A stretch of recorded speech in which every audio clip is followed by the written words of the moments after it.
Je crois que je hais l'été plus encore que le printemps et ses exhibitions lubriques de poitrine, sointant la frustration, ses regards poisseux en deçà de la ceinture, ses bubons bourgeonnants, et le chien de la voisine d'en face qui s'astique le manche, comme à chaque fois, sur le paillasson de mon palier.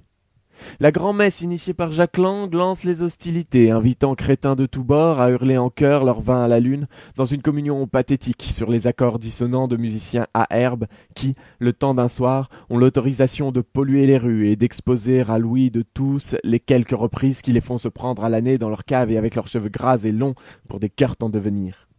Ce soir-là, où moi-même je déambule dans la rue et où je ressens au fond de moi mon chromosome X qui s'affole, et je me fais violence pour résister à l'envie de travestissement qui s'empare alors de moi. J'ai tous les ans dans mon sac un fusil de chasse et un masque de Courtney Love, juste au cas où. Cette nuit, apocalyptique à chaque fois, n'est pourtant rien en comparaison des 3 mois qu'elle précède. L'été. L'été et son soleil de plomb qui va et vient chaque jour tapant un peu plus à la fenêtre de ma piaule, dont l'air étouffant m'empêche de glander en paix. Ne rien faire parce qu'on n'en a ni la force ni le courage, c'est autre chose que ne rien faire parce qu'on l'a décidé. L'été et les terrasses où trop de gens s'assoient et végètent avec des grosses lunettes de soleil qui leur font des gueules de mouches à merde. Trop de gens qui descendent des bières bien fraîches et se prélassent tout l'après-midi, toute la soirée, jusqu'à la fermeture, de sorte à ce que, quelle que soit l'heure à laquelle tu passes dans l'objectif louable de te sociabiliser, jamais il n'y a une table de libre ou suffisamment de chaises pour que tu puisses t'asseoir. Mais tout ça ce n'est rien, broutille, comparé à la vermine qui hante les rues de nos villes l'été. Comme des cohortes de rats transportant la peste de place en place, ils arpentent les trottoirs affublés de slips sur la tête, de strings bonbons pour les mâles, des gottes scotchés aux miches et des caddies pleins de froufrous pour les femelles. Les enterrements de vie de jeunes garçons et filles sont les épicentres du fléau qui s'abat chaque jour sur des millions d'humains.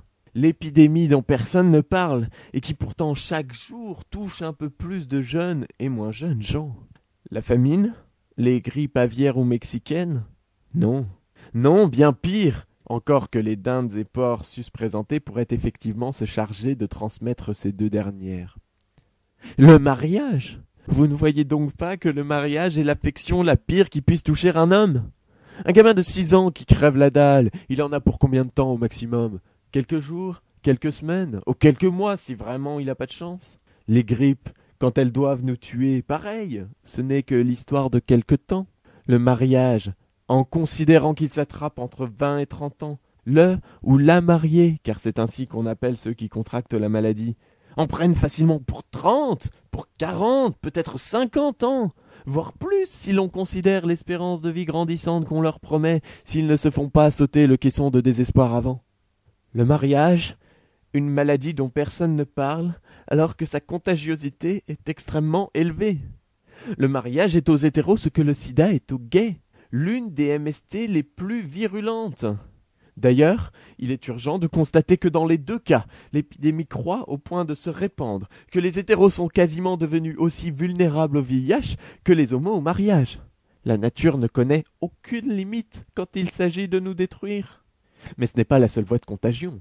Même ceux qui tentent de s'en préserver en prônant l'abstinence sont touchés. Et si j'en crois les statistiques, c'est ceux-là même qui se retrouvent atteints le plus rapidement. Il suffit qu'un ou une amie l'attrape, et parfois les 2 en même temps, pour que succombe peu à peu tout votre entourage. Tous les groupes sociaux et générationnels ont leur patient zéro. On les identifie très vite, avant même que l'épidémie ne se déclenche. Les porteurs sains, et je dis ça parce qu'il faut bien dire quelque chose, mais sachant le peu de chances qu'ils ont d'en échapper et le niveau de contagiosité déjà avancé à ce stade, il me semble que ça galvaude un peu le terme. Les porteurs sains sont donc appelés fiancés. On les reconnaît facilement. Ils ont une large tendance à projeter leur vie sur les 20 ans à venir en vous regardant les yeux pleins de pitié, vous qui ne savez pas où vous serez dans 2 mois, quand bien même ils ne savent pas eux-mêmes ce qu'ils vont bouffer le soir. Et au lieu de les brûler sur le champ comme l'exigerait la plus élémentaire des règles sanitaires, que fait-on? On se réunit à 200 dans une salle trop petite, forçant les contacts, l'alcool et la promiscuité propice à la transmission de la maladie. Et on gueule, et on rit, et on chante de s'exposer au danger les yeux fermés. Or, il y a bien quelques tentatives d'avertissement de la part des autorités compétentes, qui griment le et la mariée de sorte à ce qu'on les identifie clairement pour respecter une zone de sécurité d'au moins 15 mètres de rayon. Et que faisons-nous au lieu de ça? On se précipite vers eux pour se presser au plus près, accolades, bises, serrage de poigne et tout le tintouin. Et avant même que 22 heures ne sonnent, qui tend l'oreille peut déjà entendre les premiers signes caractéristiques de l'incubation. Et toi, t'y passes quand? Tu y passes quand? Tu y passes quand? Je ne sais pas si vous vous rendez compte à quel point cette phrase, en apparence anodine, est caractéristique tant de la dangerosité du mariage que de l'indifférence qui l'entoure. Tu y passes quand? Les derniers que je croyais capables de telles sorties attendent patiemment dans les couloirs de la mort au Texas. Et c'est lâché comme ça, entre deux plats, presque sur le ton de la plaisanterie. Je t'en foutrais, moi, du mariage. Vous êtes tous des grands malades, voilà ce que je devrais répondre. Avec un taux de mortalité de 100%. Oui, 100% des gens atteints du mariage sont décédés. Comment peut-on, à ce point, rester passif? Oh, il y a bien quelques moyens d'y remédier, ou d'y survivre, un temps tout du moins. Comme une trithérapie, certains prendront un psy, trop de canons au bar, ou un amant, ou une maîtresse. Parfois les quatre. D'autres tentent la guérison, et si l'on a quelques remèdes opérants, ils n'effacent jamais complètement les ravages de l'infection. Le divorce est au mariage ce que la chimiothérapie est au cancer. Il permet la rémission, mais ne guérit pas. Il reste toujours des traces, des gosses, des crédits communs, une pension, une cicatrice dans le dos datant du jour où ils ont voulu s'accommoder de leurs conditions en s'essayant au SM pour pimenter.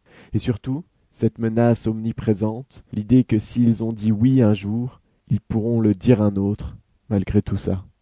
Oh, demain, je prends une paire de cisailles et je vous jure que je dis adieu à mes annulaires. On ne m'aura pas comme ça, je mourrai sain.